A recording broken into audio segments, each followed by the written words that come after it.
All right, folks. It has been a crazy Wednesday. Oh my goodness. Every day this week has been challenging in its own right. Obviously, COVID-19, man. We're all learning together. We're all growing from these experiences. And hopefully, we're all coming together, right? One of the things I wanted to speak to, one is social media. It's more than just memes and GIFs, y'all. And something I've seen is people utilizing it for the right way.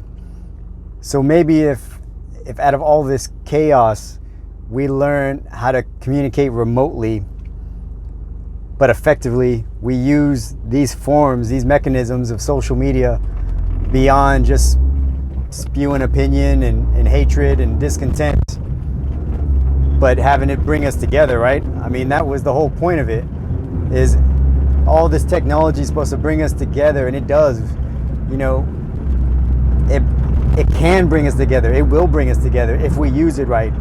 And I think right now in the current climate, it's forcing us to use it right.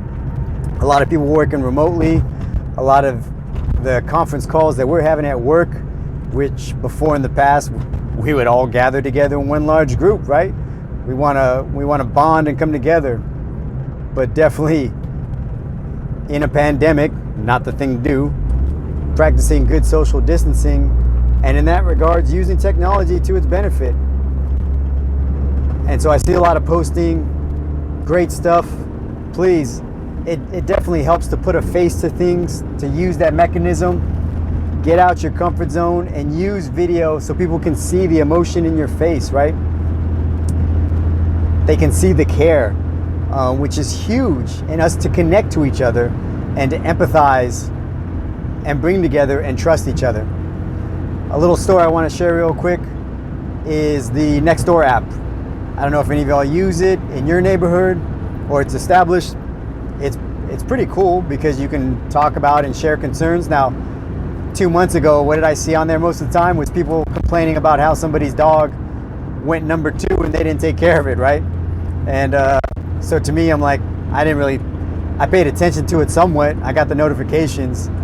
I don't know why I didn't delete it or unsubscribe, because I was kind of getting annoyed about hearing about how people just didn't know how to pick up after themselves.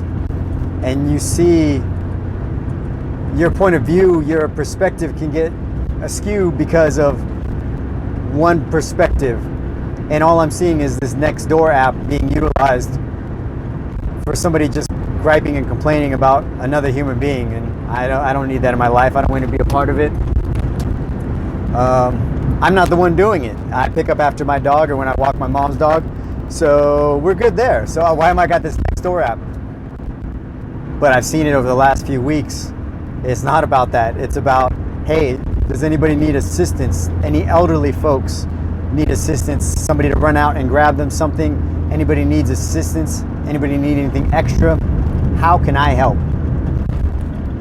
And it really floored me, going from a 180 of people griping and complaining, bitching and moaning, right, to levels of compassion and empathy that I celebrate and rejoice, and it gives me faith in humanity. And it's very easy for us to quickly look at the empty shelves at Costco, Walmart, people stocking up on stuff. You hear the story of some brothers or 2 dudes in Tennessee trying to hoard stuff and then, gouge people on prices. Fear makes people do silly things. Fear makes people do irrational things. Last Friday, me and my wife went out to buy some stuff and to kind of stock up on some stuff, because we're not trying to be crazies and doomsday preppers, but when everybody else is doing it and you see the shelves getting bare, then it kind of drives you to do it, right? So am I feeding into that? Is it a vicious circle of doing that? But what I'm saying is take it all in, utilize it all, have an open mind, open perspective, right? I don't see the empty shelves like I saw at Walmart. I know, by the way, all the vegan stuff, the Beyond Meat, the healthier or more expensive stuff, that was still on the shelves. So here's a chance to invest in yourself, spend a little more, and eat right. All right, change your habits, dietary or otherwise, especially since we can't go to the gym right now. But you could easily look at the shelves and get upset or get disappointed. In fact, when we were at Walmart, there was a guy behind us trying to buy just a 6-pack of beer. He just wanted some IPAs that he wanted to try out, because I asked him if he ever had them before. He said no, I was just seeing what they're about. And we let him go ahead because we had obviously more than one thing. We had bought a few things. And he said how initially he was disappointed with what he saw, but our kindness, our simple act of generosity, kind of restored his faith in humanity. And that was great and all, but it's so quick for us to judge and say, for somebody who maybe is about to lose their job, somebody who's waiter, waitress, in a food service industry, who this could be their last check for a while, depending on what happens and what falls out. So it's not a matter of, do they need the food now? It's when the money runs out or what have you, will they be able to buy it? Because they won't have the money for it, right? And so it's that kind of perspective and open mind to go, oh, maybe there's a reason why they're trying to buy a bunch of toilet paper.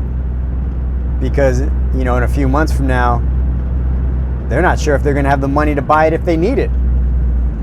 So it's not a matter of restocking. It's a matter of where I'm going to be at financially and how I got to not just be selfish and take care of myself, but take care of those within my tribe and then work my way out from that, right? So being open-minded, having some empathy, and realizing when I see empty shelves, I'm seeing great consumerism, and they'll get restocked. And maybe if you're slightly inconvenienced in the moment because you did need toilet paper and you have to go to some one-off store somewhere, find it, seek it out, it's too easy. It's too simple to curse under your breath at people or humans. Gosh, what's wrong with America? These are stressful times. People are fearful. I'm fearful. And we're going to do some irrational things. Cut us a little slack. Have a little grace. All right, so that's my big point here in making this video is everybody, let's exercise some empathy. You don't know what people are dealing with, what pressures they may be under, things that they've experienced that make them react a certain way, right? So until you get to know that individual story, don't rush to judge. Have some empathy, please. Second point, which is what I started with, is using social media, right? For the right way. I've seen it with the Nextdoor app. I've seen it on LinkedIn, right? People who are telecommuting, recruiters reaching out, trying to see if anybody needs work that they can do remotely or how they can assist. All these individuals that work for, resume, hiring, interview process, little things that, obviously it's a service they provide, so they charge for it, and they're offering it free. Hey, I'm stuck at home trying to telecommute. If somebody has questions, concerns, want me to look at your resume? I've seen that a few times, and I'm like, that's awesome. And they're like, hey, connect with me. Yes, that's how we use social media to grow as a society. And maybe this pandemic, when it's all settled and done, will have changed us for the good in regards to that. So that's my plug. Let's have a little empathy. Use social media for what it was fully intended, to connect us when we're apart. And I think when we come out on the end, we'll be closer with the distance that we've done with social distancing, right? So that's the key there. Maybe the handshake will be forever dead, and will be the fist bump or elbow thing, the foot tap. Hey man, change is inevitable, right? So let's stay strong, stay together, connect through all forms of media, and persevere together on this. All right, folks? I love you all. Seriously, if you need anything, reach out to me. I will assist any way I can, especially in these stressful times. I mean it.